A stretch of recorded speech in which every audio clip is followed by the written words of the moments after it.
So when I sit and think about the relationship dynamics and this whole idea of someone being afraid to let someone in and someone being afraid of getting hurt, so they put that wall up. I don't think what these people realize is it's not even so much that they're afraid of what this person will do to them and being afraid to trust them. It's really them being afraid of themselves, of not trusting themselves. And what I mean by that is, at the end of the day, when it comes to getting to know someone, first of all, in order to be able to get to know someone on a deeper level, to pursue a connection, a solid connection, a relationship, you must be willing to open up, to lower those walls, and to be open-hearted with this person, and providing the opportunity of even finding love within this person. You must first be open to it. But it's not really about you being able to trust them. It's being able to trust yourself. Trusting that you'll be able to walk away in the event that you find out that this isn't for you. When you have more question marks than you have answers, or you see a bunch of red flags, it's entrusting yourself not to ignore them, but to pay attention to them. It's entrusting yourself to say, hey, you know what, this person's cool, but something's just not right here. Or, they're nice, but this isn't for me. It's trusting yourself to not stay in a situation that wouldn't be beneficial for you. It's entrusting that when you see toxicity, that you can say, no, I'm not going to do this to myself. I've been there and done that, and this looks like something that I've dealt with in the past, and I no longer want that for my life. It's entrusting yourself to have your own back, because at the end of the day, we can never know someone's true intentions.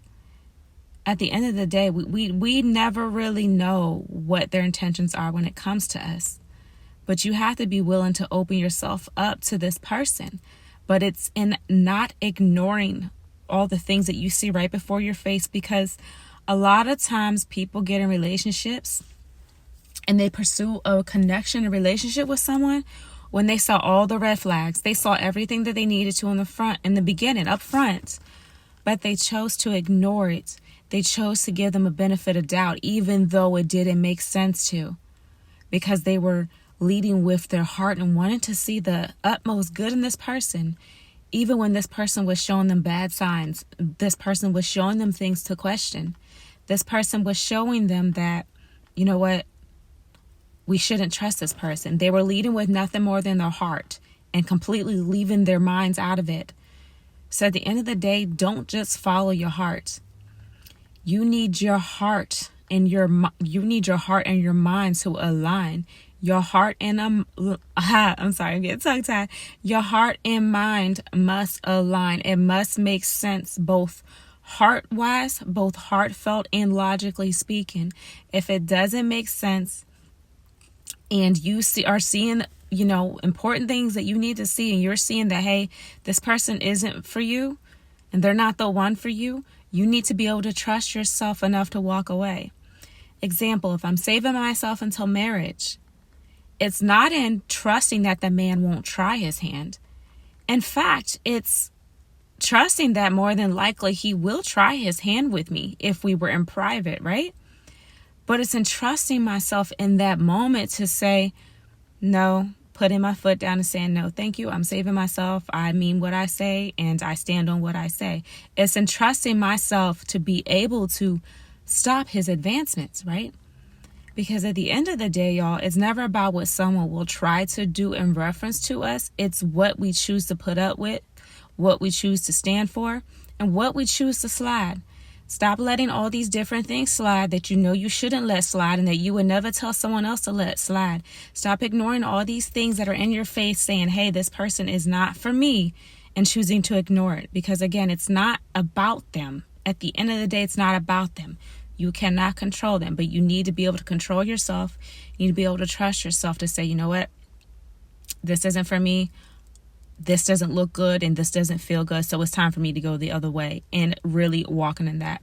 Don't ignore their words, watch their actions, because in this moment that you may find yourself, in the event that you find yourself having to walk away from a situation that you know isn't good for you, they're going to try to talk you out of it. But don't let them talk you out of what their actions have shown you. Be logical in this. Don't just lead with your heart, because the heart is deceitful above all things. Who can understand it? That's word right there. That's Bible. So be able to trust yourself. All right. Be your own best friend, because of all times, right? Choosing who you give your heart to and who you open it to. Man, that you need to be there for yourself in that instance more than any other time in life, really. Because when that heart is broken and you let the wrong person in, and when that heart is broken, everything else is shattered around you. So be mindful of your heart. Hey, that's word too. The word says that, above all else, guard your heart, for out of it flows the issues of life. Word of encouragement. Take care.